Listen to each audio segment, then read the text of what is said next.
ஓம் தேவ சமூகத்தை நோக்கி பார்ப்போம்.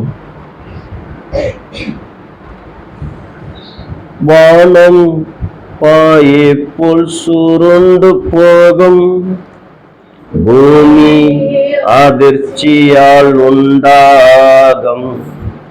வானம் பாயை போல் சுருண்டு போகும், பூமி அதிர்ச்சியால் உண்டாகும். சமுத்திரம் பொங்கி எழும்பினாலும், சமுத்திரம் பொங்கி எழும்பினாலும், என் இயேசு என்னை கைவிட மாட்டார். என் இயேசு என்னை கைவிட மாட்டார். இந்த கடைசி காலத்திலே என்னை மறந்து போகாதீங்க. இந்த கடைசி காலத்திலே என்னை மறந்து போகாதீங்க. நீங்க பேசுங்க ஆவியானவரே, நாங்கள் கேட்கிறோம். அடியனுக்கு ஒன்றும் தெரியாது, உங்க பாதத்திலே அடியனை வைக்கிறேன். நீங்க பேசுகிற வார்த்தைகள் எங்களுக்கு பிரயோஜனமாயிருக்கட்டும். ஆவிக்குரிய வாழ்க்கையில எங்களுக்கு பலனாயிருக்கட்டும்.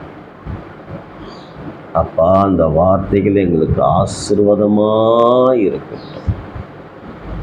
இயேசுவின் நாமத்தில் பிதாவே, ஆமென். ஆண்டவராகிய இயேசுவின் நாமத்தில் உங்களை வாழ்த்துகிறேன். அரை மணி நேரம் தேவ சமூகத்திலே நல்ல ஆராதனை செய்தோம்.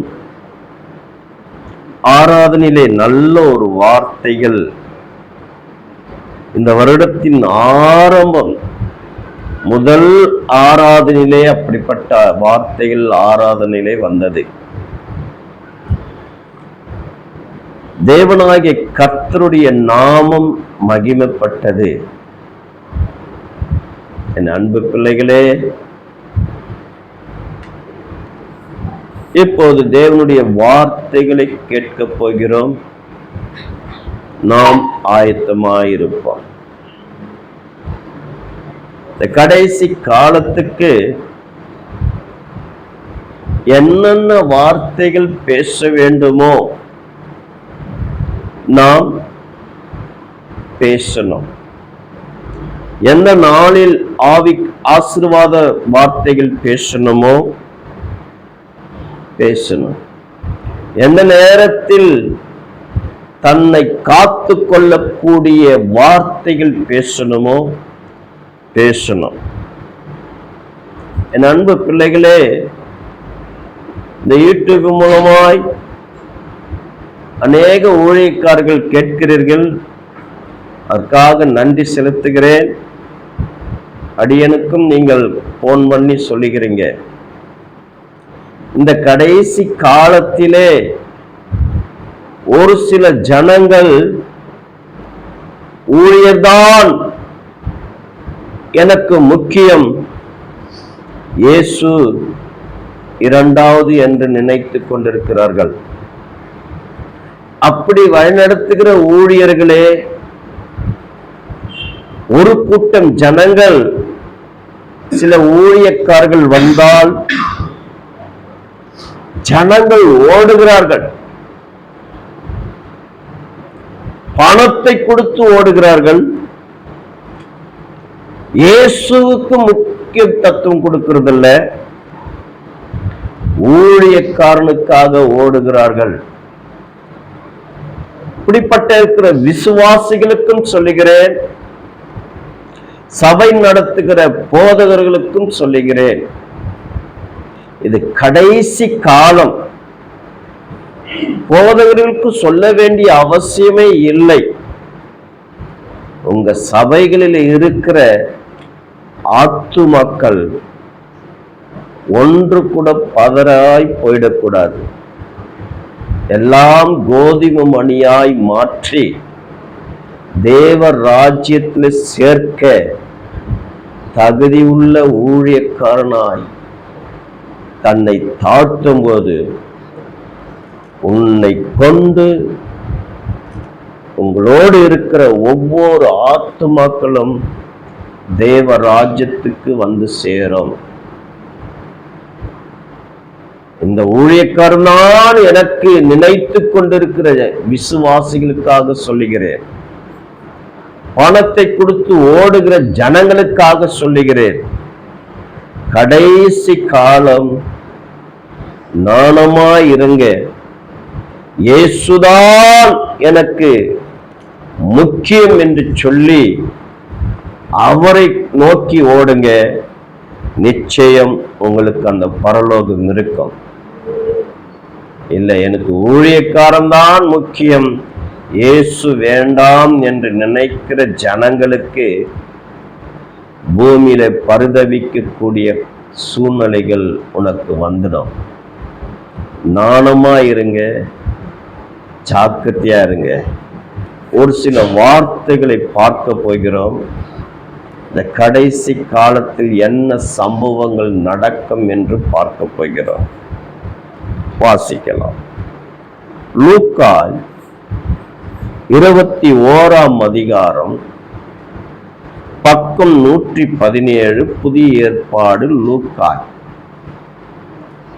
21வது அதிகாரத்திலே 36வது வசனத்தை வாசிக்கலாம். ஆகையால் இனி சம்பவிக்க போகிற இவைகளுக்கு எல்லாம் நீங்கள் தப்பி மனுஷகுமாரனுக்கு முன்பாக நிற்க பாத்திரவான்களாக எண்ணப்படுவதற்கு எப்போதும் ஜெபம் பண்ணி விழித்திருங்கள் என்றார். ஒரு ஆமீன் சொல்லுங்க. அல்லேலூயா. என் அன்பு பிள்ளைகளே, இதுல பிரித்து நாம் பார்க்க போகிறோம். இனி சம்பவிக்க போகிற இவர்களுக்கெல்லாம் நீங்கள் தப்பி மனுஷ குமாரனுக்கு முன்பாக நிற்க பாத்திரவான்களாக எண்ணப்படுவதற்கு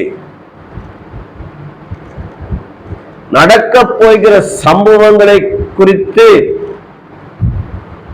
வேதத்திலே வாசிக்கும் போது பயங்கரமான சம்பவங்கள் நடக்கும். வருடம் முதல் தேதியிலே, அதாவது தீர்க்க தரிசனம் சொல்லிதான் அது தெரிந்து கொள்ள வேண்டும் என்று நினைக்க கூடாது. நேற்று தினத்திலே ஒரு சகோதரனோடு கூட பேசினேன். அவர் சொன்ன சில வார்த்தைகள் நல்ல கையை தட்டுங்க என்று சொன்னார். அவர் அந்த வார்த்தை எதற்கு சொன்னார் என்றால், தெய்வத்தை பாடி தெய்வத்தை துதித்து ஆராதனை செய்து நல்ல கையை தட்டுங்க, ஆண்டவர் நாமம் மகிமைப்படும்.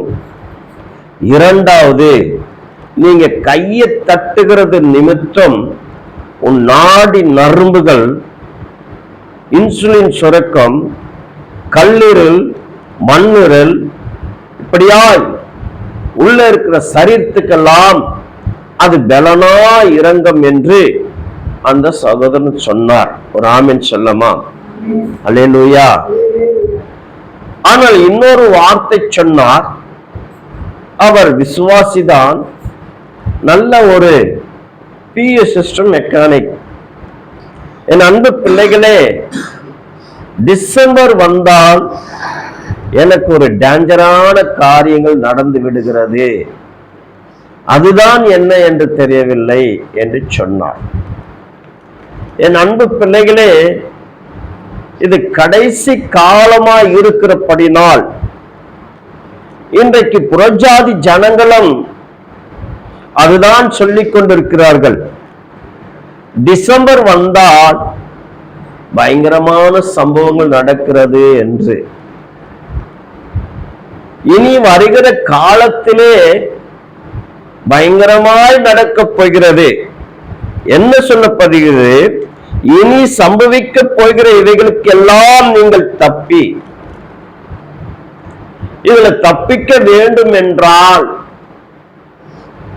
என் அன்பு பிள்ளைகளே, மனுஷகுமாரனுக்கு முன்பாக நிற்க பாத்திரவான்களாக எண்ணப்படுவதற்கு இயேசுக்கு முன்பாக, ஆட்டுக்குட்டியானவருக்கு முன்பாக நிற்க பாத்திரவனாய் இருக்க வேண்டும் என்றால், ஊழியக்காரனும் சரி, விசுவாசிகளும் சரி, ஊழியக்காரன் தேவ சமூகத்தில் பயந்து தனக்கு கொடுக்கப்பட்ட ஆத்துமாக்களை, அது எத்தனை பேர் இருந்தாலும் சரி, இன்றைக்கு இந்த ஊழியங்கள் பிசினஸாக மாறிவிட்டது.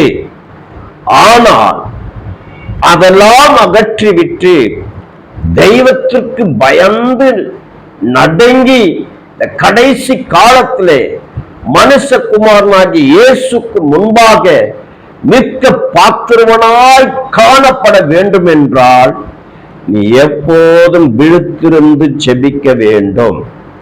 ஒரு ஆமென் சொல்லுங்க. ஹல்லேலூயா, ஹல்லேலூயா. கர்த்தர் நாமத்திற்கு மகிமுண்டாகட்டும்.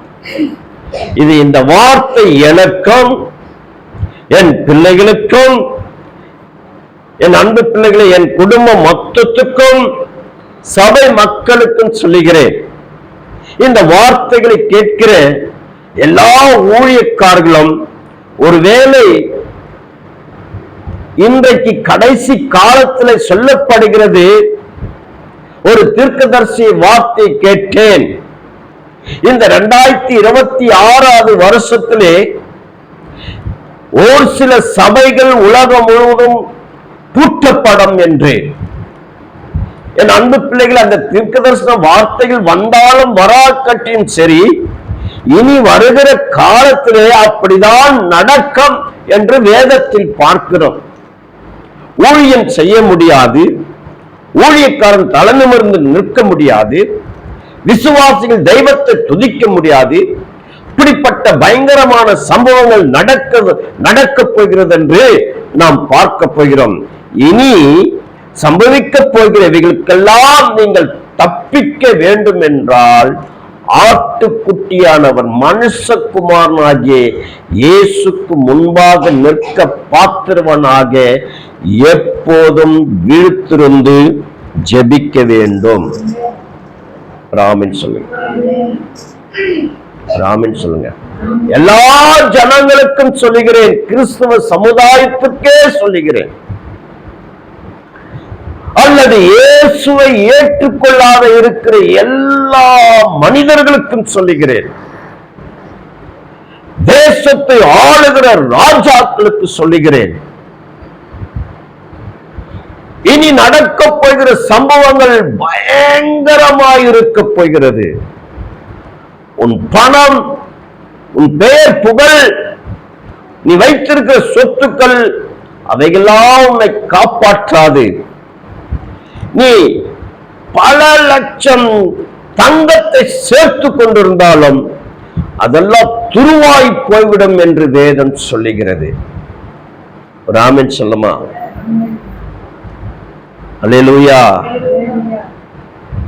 அது மாத்திரமல்ல, இனி நடக்க போகிற சம்பவங்கள் என்னதென்று பார்க்கலாம்.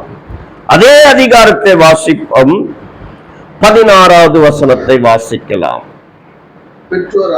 பெற்றோராலும் சகோதரராலும் பந்து ஜனங்களாலும் சிநேகிதராலும் காட்டி கொடுக்கப்படுவீர்கள், உங்களில் சிலரை கொலை செய்வார்கள். ஒரு ஆமென் சொல்லுங்க. இனி நடக்க போகிற சம்பவங்கள், என் அன்பு ஊழியரே, உலகம் முழுவதும் இருக்கிற எல்லா விசுவாசி மக்களே, சம்பவிக்க போகிற இந்த காரியங்களை குறித்து நன்றாக அறிந்து கொள்ள வேண்டும். இதற்காகத்தான் தேவ சமூகத்திலே விழித்திருந்து ஜெபிக்க வேண்டும். நீ விழித்திருந்து ஜெபித்தால் இப்படிப்பட்ட பயங்கரமான சம்பவத்திலிருந்து நாம் தப்பிக்க இன்றைக்கு ஆவியானவர் நமக்கு வழிகாட்ட வருகிறாய் இருக்கிறார். ஆமென் சொல்லமா? அல்லேலூயா. என்ன சொல்லுகிறது? பெற்றோராலும் தாய் தகப்பன்மாராலும் கூட பிறந்த சகோதரனாலும் பந்து ஜனங்களாலும் யாரு எல்லா உறவினர்களாலும் சிநேகிதராலும் நண்பர்களாலும் காட்டி கொடுக்கப்படுவீர்கள். உங்களை சிலரை கொலை செய்வார்கள். ஆமென் சொல்லுங்க. ஆமென் சொல்லுங்க. அல்லேலூயா. கர்த்தர் நாமத்திற்கு. தஞ்சாவூர் பகுதியிலே கடந்த வாரத்திலே ஒரு ஊழியக்கார் கர்த்தருடைய பிள்ளைகளோடு கூட பேட்டி கொடுத்தார். பேட்டி கொடுக்கிறாரே என்று சந்தோஷமாய் கேட்டேன். கர்த்தருடைய பரிசுத்த நாமத்திற்கு ஸ்தோத்திரம் என்று சொல்லும் போது அதுக்கப்புறம் அவர் சொன்னார், நான் இந்த பகுதியில் ஒரு இடம் வாங்கி சபையை கட்டினேன், என் சபையை இடித்து விட்டார்கள் என்று சொன்னார். அதற்கு நீதியை கேட்டு பல பத்திரிகை ஆட்கள் கிட்ட முன்பாக அவர் மன்றாடினார். எனக்கு தமிழ்நாட்டு முதலமைச்சர் அவர்கள்தான் உதவி செய்ய வேண்டும் என்று. அந்த வார்த்தை முதலமைச்சருக்கு காதுக்கு எட்டினதா இல்லையா என்று தெரியாது. இன்றைக்கு அநேக இடங்களில் ஊழியக்காரர்களும் சபை இப்படியா இழந்து போய் இருக்கிறார்கள். காரணம் இப்படிதான் நடக்க. ஆமென் சொல்லுங்க. நீ விழுத்திருந்து ஜெபிக்கும் போது அந்த விழுத்திருந்து ஜெபிக்கக்கூடிய காரியம் எதற்கு என்றால், இந்த கடைசி காலத்திலே உன் ஆத்துமாவை காப்பாற்றிக் கொள்ளலாம். ஆமென் சொல்லுங்க. அல்லேலூயா. பெரிய பெரிய சபையை வைத்து நடத்தி கொண்டிருக்கிற எல்லா ஊழியக்காரர்களுக்காக ஜெபிக்கிறேன், சொல்லுகிறேன். உங்களை நம்பி இருக்கிற பல ஆயிரம் விசுவாசிகளை ஒரு ஆத்துமா கூட வீணாகாதபடிக்கு அவைகளை தேவ ராஜ்யத்திற்கு சேர்க்க வேண்டும். இல்லை, எனக்கு தான் இந்த ஜனங்கள், இவரைகளை கொண்டுதான் நான் வாழ்கிறேன் என்றால் உனக்கு ஐயோ என்று ஆகிவிடும். அதுக்கப்புறம் காட்டி கொடுக்கப்படக்கூடிய சூழ்நிலைகள் வரும். கொலை செய்யக்கூடிய சம்பவங்கள் நடக்கும்.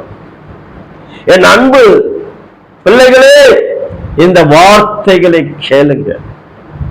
நாணமாயிருந்து ஜாக்கிரதையாக இருந்து தெய்வத்திற்கு பயந்து அதற்கு முன்பாக பாத்திரவான்களாக நிற்க வேண்டும் என்றால் நீ விழுத்திருந்து செபிங்க. ரொம்ப நாணமாய் இருக்க வேண்டும். ஒவ்வொரு ஊழியக்காரரும் தன் கரத்தில் கொடுக்கப்பட்ட ஆத்துமாக்களை தேவ ராஜ்யத்திற்கு சேர்க்க வேண்டும். இனி நடக்க போகிற சம்பவங்களை குறித்து அவர்களுக்கு எடுத்து சுட்டி காட்டி அந்த ஜனங்களை ஆவிக்குள்ளாக நடத்த வேண்டும். தேவ ராஜ்யத்துக்கு என்று சேர்க்க வேண்டும். ஆமென். அல்லேலூயா. கணக்கு யாரிடத்துல கேட்பார்? உன்னை நம்பி இருக்கிற ஆத்துமாக்கள் என்றால் உன்னிடத்தில் தான் கேட்பார். ஆமென் சொல்லுங்க. இல்லை என்றால் காட்டி கொடுக்கப்படக்கூடிய சூழ்நிலை வரும். உன் பெற்றோர்களால, உன் சொந்தக்காரர்களால, உன் நண்பர்களால, உன் சகோதரனால கொலை செய்யக்கூடிய சூழ்நிலைகள் உருவாகிவிடும். பயமுறுத்தத்துக்கு சொல்லல, வேதம் சொல்லுகிறது, அதை எடுத்து சொல்லுகிறேன். ரொம்ப நாணமா இருங்க, ஜாக்கிரதையாக இருங்க. இனி வேதத்திலே சொல்லப்படுகிற தீர்க்கதரிசன வார்த்தைகள் மனிதர்கள் வாழ முடியாது, வாழவே முடியாது. அப்படிப்பட்ட காலங்கள் வந்துடுச்சு. இருக்கிற எல்லா அரசியல்வாதிக்காரர்களும் இயேசுவை பின்பற்றினால் உங்களுக்கு நலமாய் இருக்கும், அவர்தான் வழி, அவர்தான் சத்தியம், அவர்தான் ஜீவனாய் இருக்கிறார். இவரை யாரெல்லாம் இயேசுவை ஏற்றுக்கொள்கிறார்களோ நிச்சயம் அவர்களுக்கு பரலோகம். நரகம் ஒன்று இருக்கிறது, பாதாளம் ஒன்று இருக்கிறது. இந்த பாதாளத்தில் விழுகிறெல்லாம் அப்படியே நரகத்துக்கு போவார்கள். அதனை போகக்கூடாது என்றால் இன்றைக்கு விழுத்திருந்து செபிக்க வேண்டும். ஆண்டவர் நாமம் மகிமைப்படுவதாக. எடுத்துக்கொள்வோம். அதே அதிகாரத்தில் திருப்பலாம். 21வது அதிகாரம் 6வது வசனத்தை வாசிக்கலாம். அவர் நீங்கள் பார்க்கிற இவைகளில் ஒரு கல் மற்றொரு கல்லின் மேல் இராதபடிக்கு எல்லா இடிக்கப்படும் நாட்கள் வரும் என்றார். ஒரு ஆமீன் சொல்லுங்க. அல்லேலூயா. என் அன்பு பிள்ளைகளே, எவ்வளவு அழகாய் சொல்லுகிறார். இந்த வார்த்தை நிறைவேறிவிட்டது. ஆமென் சொல்லமாம். ரோம் அரசாங்கம் இஸ்ரவேல் தேசத்தை முற்றுகை இடும்போது தேவாலயத்தை இடித்து ஒரு கல்லின் மேல் ஒரு கல் இராதபடி என்று ஆண்டவர் சொன்னார் என்றால், இன்றைக்கு தேவாலயத்தை கட்ட வேண்டும் என்றால் சிமெண்ட் மணல் வைத்து கல் வைத்து கட்டுவார்கள். ஆனால் அன்றைக்கு தேவாலயத்தை எப்படி கட்டினார்கள் என்றால் தங்கத்தை ஊற்றி ஒரு கல் மேல் ஒரு கல் வைத்தார்கள். அந்த தங்கத்தை எடுத்து சுரண்டி எடுக்க வேண்டும் என்றுதான் தீர்க்க தரிசன வார்த்தையாக ஆண்டவர் சொல்லியிருந்தார். எப்படி சொன்னார்? அவர் நீங்கள் பார்க்கிற இவைகள் எல்லாம் ஒரு கல் மற்றொரு கல்லின் மேல் இராதபடிக்கெல்லாம் இடிக்கப்படும் நாட்கள் வரும் என்று. அப்படியே நடந்தது. ராமன் சொல்லுங்க. அல்லேலூயா. இடித்து ஒவ்வொரு கல்லா எடுத்து அதில் இருக்கிற தங்கத்தை சுரண்டி எடுத்தார்கள். ராமன் சொல்லமாம். அல்லேலூயா. கர்த்தநாமத்திற்கு மகிமுண்டாகட்டும். அப்புறம் கீழே அவர்கள் அவரை நோக்கி, போதகரே, இவைகள் எப்போது சம்பவிக்கும்? இவைகள் சம்பவிக்கும் காலத்துக்கு அடையாளம் என்ன என்று கேட்டார்கள். எல்லா சீசர்களும் இயேசுவை நோக்கி எப்ப நடக்கும், அடையாளத்தை காட்டுங்கள் என்று சொன்னார்கள். அதுக்கடுத்து கீழே, அதற்கு அவர், நீங்கள் வஞ்சிக்கப்படாதபடிக்கு எச்சரிக்கையாயிருங்கள், ஏனெனில் அநேகர் வந்து என் நாமத்தை தரித்துக் கொண்டு நான் தான் கிறிஸ்து என்றும் காலம் சமீபித்தது என்றும் சொல்வார்கள், அவர்களை பின்பற்றாதிருங்கள். ஒரு ஆமென் சொல்லுங்க. அல்லேலூயா. இன்றைக்கு ஊழியக்காரர்கள் எல்லாம் இயேசுவாய் மாறிடுறாங்க. இந்த ஜனங்களும் அவங்களதான் பின்பற்றி ஓடுகிறாங்க. அவர்களை நம்பாதீங்க என்று சொல்லப்படுகிறது. அறிவில்லாமல் இருக்கிற விசுவாசிகள், ஞானமில்லாத இருக்கிற விசுவாசிகள் கிறிஸ்துவை விட்டுவிட்டு ஒருவன் வந்தால் அவனை பார்க்க வேண்டும், அவனோடு பேச வேண்டும் என்று நினைத்துக் கொண்டிருக்கிறார்கள். ரொம்ப ஜாக்கிரதையா இருங்க.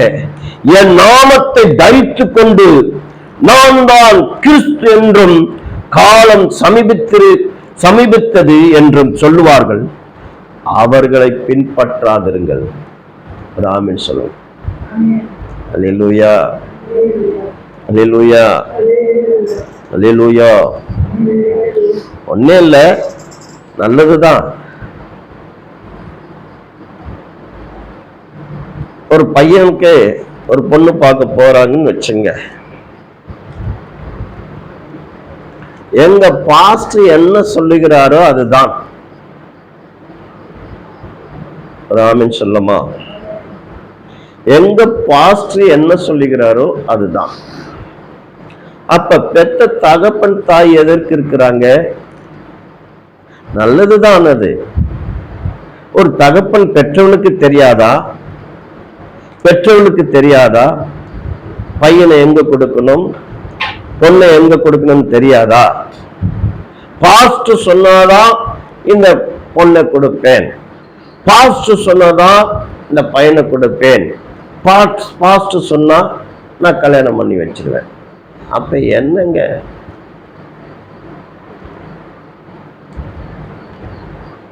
ஆமென் சொல்லுங்க, ஆமென் சொல்லுங்க. அல்லேலூயா. கர்த்தர் நாமத்திற்கு மகிமை உண்டாகட்டும்.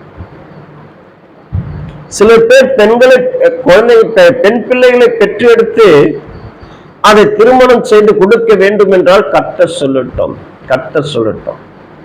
கர்த்தருக்கு வழிகாட்டும் போது, அப்பா நீங்க இதை செஞ்சு கொடுத்தீங்க, அதற்காக ஜெபிக்கிறேன், நீங்க வழிநடத்துங்கப்பா என்று சொல்லி அதை தீவிரமாய் செய்து முடிக்க மாட்டாங்க. ஆமென் சொல்லமா? என் அன்பு பிள்ளைகளே, இன்றைக்கு வேதம் என்ன சொல்லுகிறது? என் நாமத்தை தரித்துக் கொண்டு நான் தான் கிறிஸ்து என்றும் காலம் சமீபித்தது என்று சொல்லுவார்கள், அவர்களை பின்பற்றாதார்கள். இன்றைக்கு அப்படிதான் ஓடிக்கொண்டிருக்கிற ஜனங்களுக்காக சொல்லுகிறேன், இயேசுவின் நாமத்தை பற்றி கொண்டு வருவார்கள், அவரை நம்பி போவாதீங்க. இன்றைக்கு நடக்கிறது.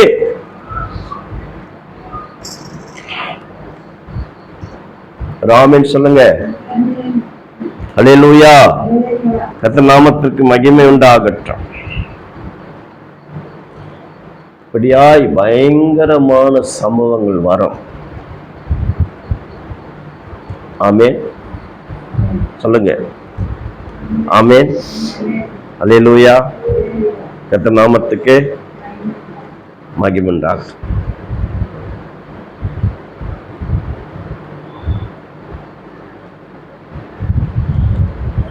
சில ஜனங்கள், என் அன்பு பிள்ளைகளே, பயந்து கொண்டு இருக்கும். சில ஜனங்கள் ஊழியக்காரருடைய வாயில் வார்த்தைகள் வரும், அதன் பிரகாரம் நடக்கலாம் என்றிருப்பார்கள். சில ஜனங்கள் அசால்ட்டாக இருப்பார்கள். சில ஜனங்கள் இயேசு வரார் வரார் வரார் என்று சொல்லுவார்கள், அவர் எங்க வரப்போகிறார் என்று நினைத்து கொண்டிருப்பார்கள். ஆமென் சொல்லுமா? இயேசு வரார் என்றால் தேசத்தில் என்ன சம்பவங்கள் நடக்கும் தெரியுமா? வாசிக்கலாம். 9வது வசனம். யுத்தங்களையும் கலங்கங்களையும் குறித்து நீங்கள் கேள்விப்படும் போது பயப்படாதீர்கள், இவைகள் முன்னதாகவே சம்பிக்க வேண்டியது, ஆனாலும் முடிவுடனே வராது என்றார். அப்போது அவர் அவைகளை நோக்கி, ஜனத்துக்கு விரோதமாய் ஜனமும் ராஜ்யத்துக்கு விரோதமாய் ராஜ்யமும் எழும்பும், பல இடங்களில் மகா பூமி அதிர்ச்சிகளும் பஞ்சங்களும் கொள்ளை நோய்களும் உண்டாகும், வானத்திலிருந்து பயங்கரமான தோற்றங்களும் பெரிய அடையாளங்களும் உண்டாகும். இவைகளெல்லாம் நடப்பதற்கு முன்னே என் நாமத்தின் நிமித்தம் அவர்கள் உங்களை பிடித்து தேவ ஆலயங்களுக்கு சிறைச்சாலைகளுக்கும் ஒப்பு கொடுத்து ராஜாக்கள் முன்பாகவும் அதிபதிகள் முன்பாகவும் உங்களை இழுத்து துன்பப்படுத்துவார்கள். ஆமென் சொல்லுங்க. அல்லேலூயா, அல்லேலூயா, அல்லேலூயா. கர்த்தர் நாமத்திற்கு மகிமை உண்டாகட்டும். எத்தனை மீடியால சொன்னாலும் சரி, என் சபை எடுத்து விட்டார்களே என்று எங்க போய் கலங்கி கொண்டு நின்றாலும் சரி, வேதத்தில் என்ன சொல்லப்படுகிறதோ அதுதான் நடக்கும். அது ஆண்டவர் நாமத்துக்கு மகிமைக்கென்று அவருக்கு முன்பாக பாத்திரவான்களாக நிற்கத்தக்கதாக விழித்திருந்து ஜெபிங்கள். ஆண்டவர் அந்த நாட்களிலே உங்களுக்கு ஆலோசனை கொடுத்து திட்டங்களை வழிநடத்தி என்ன செய்ய வேண்டும் என்று பரிசுத்த ஆவியானவர் உங்களோடு கூட பேசி உங்களுக்கு சமாதானமாய் கட்ட நடத்துவார். ஆமென். கர்த்தர் நாமம் மகிமைப்படட்டும். இந்த வார்த்தைகளை நீங்க பேசுனதுக்காக உமக்கு நன்றி. அநேக ஜனங்களுக்கும் போதகர்களுக்கும் பிரயோஜனமாய் இருக்கட்டும். எந்த போதகர்களும் தவறாய் நினைக்க கூடாது. சத்தியத்தை சொல்லுகிறேன். அவருக்கு முன்பாக பாத்திரவானாய் நிற்கத்தக்கதாக விழித்திருந்து ஜெபிங்கள். அந்த ஜெபந்தான் ஊழியரும் சரி, விசுவாசிகளும் சரி, ஒரே சமமாதான் ஆண்டவர் பார்ப்பார். ஊழியக்காரனேச்சே விசுவாசியாச்சே என்று பார்க்க மாட்டார். ஒரே மனவாட்டி தான். தேவராஜ்யத்துல ஒரே இடத்துல தான் நிற்போம். நாணமா இருங்க, ஜாக்கிரதையா இருங்க. ஆண்டவர் நாமம் மகிமைப்படும். ஆம்.